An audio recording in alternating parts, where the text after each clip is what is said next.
조선별난사 소현세자의 죽음과 인조의 며느리 강빈의 사사. 정묘호란 병자호란 삼전도의 굴욕으로 인조의 권위가 밑바닥까지 떨어진 상황에서 소현세자와 강빈이 영구 귀국하자 소현세자가 아버지를 위협하는 정치 권력의 중심에 써버리게 됩니다. 인조와 소현세자 부자의 불화는 선대인 선조와 광해군 부자의 관계와 여러모로 유사한데, 선조는 임진왜란으로 권위가 땅에 떨어져 살인과 중신들이 공공연하게 선의를 요구하는 상상도 못할 상황에 처했습니다. 자연히 선조는 왕 노릇을 계속하기 위해 광해군을 견제할 필요성이 생겨서 어린 영창대군과 탁소북을 이용했습니다. 인조는 그보다 더 심각했는데 화천은 했지만 잡히진 않은 선조와 달리 인조는 외적에게 붙잡혀 무릎을 꿇고 머리를 조아리는 망신을 당했으니 권위가 바닥을 쳤습니다. 게다가 선조를 위협한 것은 내부의 정치 권력이었지만 인조는 조선을 짓밟은 거대한 외세가 세자를 영향력에 두고 압박해오고 있었습니다. 인조 입장에서는 매우 두려울 수밖에 없었는데, 이런 두려움과 바닥을 친 권위는 점차 아들 소현세자에 대한 맹목적인 불신과 적대로 이어졌습니다. 소현세자의 의문의 죽음. 그런 상황에서 소현세자는 이듬해 귀국한 지 2달 만인 1645년 4월 원인 모를 죽음을 맞았는데, 심양일기와 승정원일기가 해석되기 전엔 소현세자의 죽음이 독살이라는 의혹이 강하게 제기되었습니다. 갑작스러운 죽음으로 보이는 데다 실제로 당시 소현세자의 시신을 본 사람들도 사망 직후 참혹하게 변한 시신의 형태 때문에 마치 약물에 중독된 사람 같다는 평을 내렸기 때문이었습니다. 그러나 최근 심양일기와 승정원일기를 면밀히 검토해보면 소현세자의 죽음을 단순 병사 혹은 의료사고로 해석할 여지도 있습니다.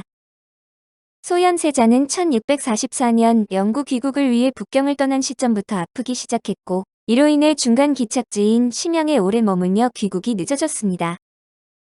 특히 소현세자는 스트레스로 인한 소가리를 자주 했는데, 기록을 보면 소현세자는 좋아졌다 나빠졌다를 반복하다 1645년 4월 23일 호전되던 병세가 갑자기 나빠져 사흘 후인 26일 죽음을 맞이했습니다. 이때 소현세자가 보였던 증상을 토대로 그가 앓았던 병이 실제로 무엇인지 현대적으로 증명해보려는 시도들도 있었지만 독살설과 마찬가지로 확증이 아닌 추측에 머물렀습니다.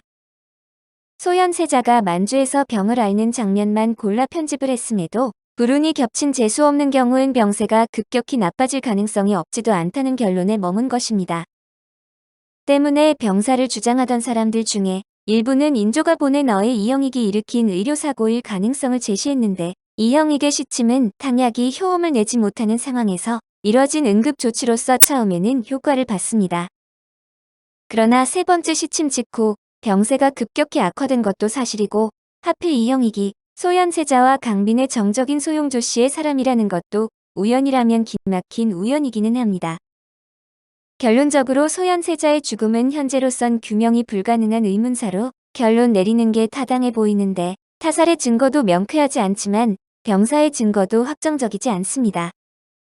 그러나 당시 소현세자가 인조에게 있어 정적으로 자신을 위협하는 후계자였던 점, 총애하던 소용조 씨가 세자와 강빈을 못 잡아먹어 안달이었던 점 등을 보면 의혹들을 전면 부정하는 것도 무리입니다. 현재 독살설이 있는 역대 왕들의 사인 중 실제 독살 가능성이 높은 설이 소현세자 독살설입니다. 소현세자가 죽은 후 인조는 자신이 원하는 대로 후계를 바꿀 수 있게 되었는데, 소현세자의 아들을 세 손으로 하는 것이 정상이지만 인조는 복림대군을 후계로 하고 싶었습니다. 이에 인조는 소현세자의 가계를 아예 대통에서 배제할 결심으로 강빈과 세자의 아들들까지도 모조리 제거하기로 작정했는데, 그 방법은 강빈을 역적으로 만드는 것이었습니다. 강빈에게 향하는 화살. 소현세자 사후 국내에서 누군가 소용조 씨를 저주하는 사건이 발생했는데, 이는 소용조 씨의 자작극이었지만 인조는 사실을 알면서도 이것을 강빈을 제거하는 도구로 적극 활용합니다. 인조는 강빈의 궁녀들을 잡아다 고문하고 강빈은 후궁별당에 감금했으나 의도와 달리 강빈의 궁녀들은 고문사까지 당하는 매우 혹독한 고문을 받았는데도 강씨가 저주를 했다는 거짓 자백을 하지 않았고, 물증도 없었습니다. 이런 가운데 1646년 1월에는 인조가 먹는 수라의 전복에서 독이 발견되는 사건이 발생하는데 왕의 독살 미수는 영모급 사건이지만 인조의 대처가 상당히 이상했습니다. 신하들에게 알리거나 의금부나 형조에서 조사해야 정상이지만 인조는 그렇게 하지 않고 1월 3일에 궁궐 내에서 내시를 통해 자체적으로 조사를 벌입니다. 게다가 조사 과정에서 수라를 만드는 수라 상궁들을 조사하지 않고 강빈의 궁녀들을 더 많이 잡아 고문까지 하며 조사하기 시작한 것입니다. 당시 강빈은 저주 사건에 연루되었다는 혐의로 경덕궁에 유폐되어 있었고 궁녀들도 줄줄이 끌려가 신문받거나 유폐 중이라 왕의 수라의 독을 섞는 엄청난 일을 저지르는 것은 불가능했습니다. 그래서 신하들이 이 사실을 알고 공식 조사를 하자고 요청했지만 인조는 거부하였고 신하들의 계속된 요청에 1월 11일에서야 의금부의 명령에 공식 조사를 시작합니다. 이것은 처음부터 강씨를 노리고 한 표적 조사라고 볼 수밖에 없었는데 의금부가 한 달 동안 조사했지만 증거는 나오지 않았고 용의자들도 끝까지 자백하지 않아 10명 중 7명이 고문사를 하게 됩니다. 이렇게 무리하게 조사를 했는데도 증거가 안 나오자 인조는 누명을 씌우기로 작정을 하고 활동에 나서는데 귀만기를 통해 조사를 하던 신하들을 압박한 것입니다. 이에 신하들이 조사가 지지부진한 것을 사죄함과 동시에 용의자들을 고문해도 나오는 게 없다고 강하게 항변을 했습니다. 그러자 인조는 강빈을 직접 언급하는데 강빈이 심양에 있을 때 왕위를 도모하면서 홍금저기를 만들고 내전의 칭호를 마음대로 사용했고 요즘은 문안을 안 해 저주 사건과 독살 시도는 강빈이 저지른 일이라고 합니다. 강빈을 사형시키라고 주장한 것인데 상황이 앞뒤가 전혀 안 맞고 근거가 하나도 없어 20회기 전하께서 언급하신 홍금적의 주장은 비단을 사들인 것이지 역모로 보기 어렵습니다라고 주장했습니다. 김유나 이경석 같은 신하들도 20회계 말에 수긍했는데 이게 다 사실이더라도 문안 인사 좀 오지 않은 게 어떻게 저주와 독살의 근거가 되는지는 아무도 수긍하지 못했습니다. 그러나 엄영을 무시할 수는 없는 노릇이라 신하들은 성현들처럼 자비롭게 처리하자고 타협안을 내놓았지만 인조는 이것을 거부합니다. 인조실록 47권 인조 24년 2월 9일 병술 첫 번째 기사 1646년 청순치 3년 정원에게 엄한 분부를 모욕하는 의도가 무엇인가 살펴 아래라고 하교하다. 상이 정원에 하교하기를 엄한 분부를 놓쳐내렸는데도 심노등은 털끝 하나 까딱하지 않고 더욱 새로운 말을 만들어서 위를 모욕하는데 이는 무슨 의도인가. 승지는 살펴서 아뢰어라 하니 우승지 정치화가 회개하기를. 신들이 삼가 어제 간언에서 올린 계사를 보니 그 말에 과연 타당하지 못한 곳이 있었습니다. 그러나 위를 모욕했다는 하교에 이르러서는 실로 대간해 본 마음이 아닌데 하교가 이처럼 엄하시니 몹시 온당치 못하기에 감히 아뢰입니다. 하니 답하기를 개새끼 같은 것을 억지로 임금의 자식이라고 칭하니 이것이 모욕이 아니고 무엇인가 하였다. 결국 신하들의 반대는 소용없었고 시아버지 인조에 의해 1646년 3월 15일 36살의 강빈은 조씨 저주 사건과 인조 독살 음모를 저질렀다는 죄목 등으로 세자빈 자리에서 폐위되어 궁에서 쫓겨난 뒤 사자되었습니다. 사후에도 고통을 받는 강빈.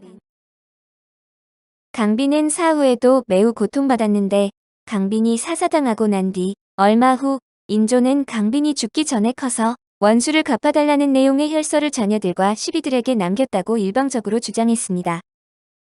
당연히 신하들은 정식 조사를 요청했지만 인조는 정식 조사 요청을 처음부터 무시했고 이후 혈서를 빌미삼아 강빈의 친정어머니인 신예호까지 사사시켰고 강빈의 남자 형제들도 모두 죽여버렸습니다.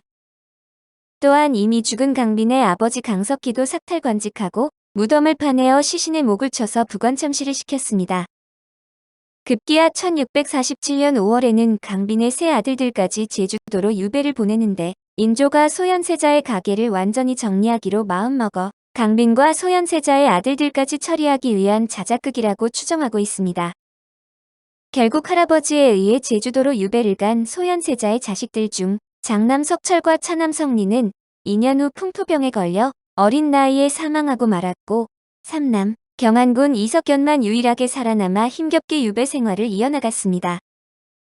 또한 강빈의 궁녀들 중에 신생이란 궁녀가 강빈을 배신하고 살아남았는데 1년 뒤에 신생의 지위로 궁궐 곳곳에서 강빈의 저주 증거를 찾아내기 위한 발굴 작업이 진행되었습니다.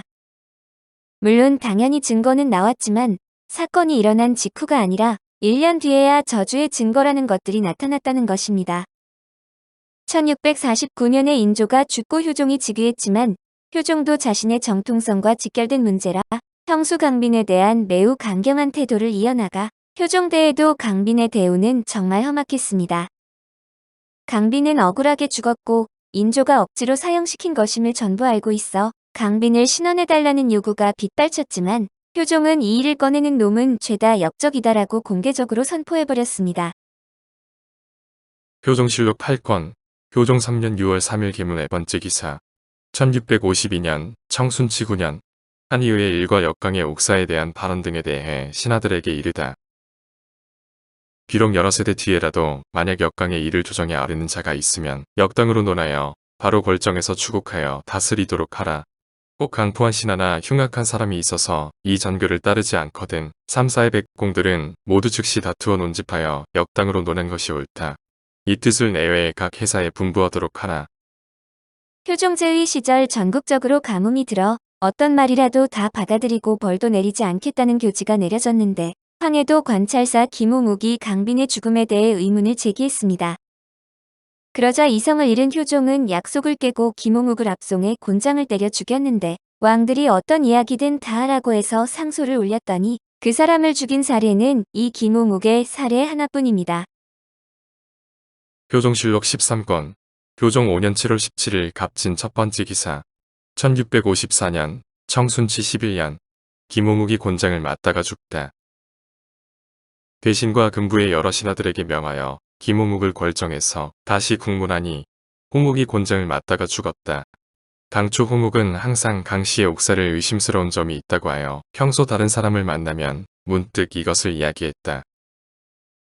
또 그 의심스러운 단서를 소장을 올려 그 원통함을 풀어주려고 한지 오래였는데 이때에 와서 분부에 따라 진언했다가 마침내 억울하게 죽음을 당하니 듣고 슬퍼하지 않는 이가 없었다. 기록에서 알 수 있듯이 사관들도 김호묵이 억울하게 죽었다고 효종을 비판할 지경이었는데 이후 은퇴했던 이경석의 송시열에 이르기까지 원로와 살림, 남인과 서인을 가리지 않고 김호묵을 변호했습니다. 이에 송시열의 상소를 계기로 효종 8년에 김호묵의 자손들에게 내려진 연좌제를 거두어들였고 죽기 직전인 효종 10년에 김호묵의 관작을 복구해 주었습니다. 효종은 남겨진 강빈의 자식인 조카 경안군에 대한 견제도 풀지 않았는데 유배지를 강화도 교동으로 옮겨주긴 했지만 경안군은 효종이 죽기 직전까지 왕족 대접을 받지 못합니다. 효종이 사망한 1659년에 간신히 경안군으로 봉군되었지만 이후로도 가난하게 살다 23살에 요절했는데 그나마 두 아들을 남기고 죽어 소현세자 혈손들은 조선 말까지 살아남아 신원되었습니다.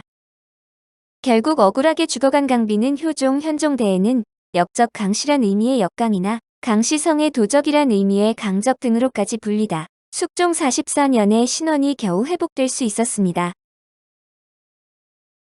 오늘 조선별난사는 소현세자의 죽음과 인조의 며느리 강빈의 사사였습니다.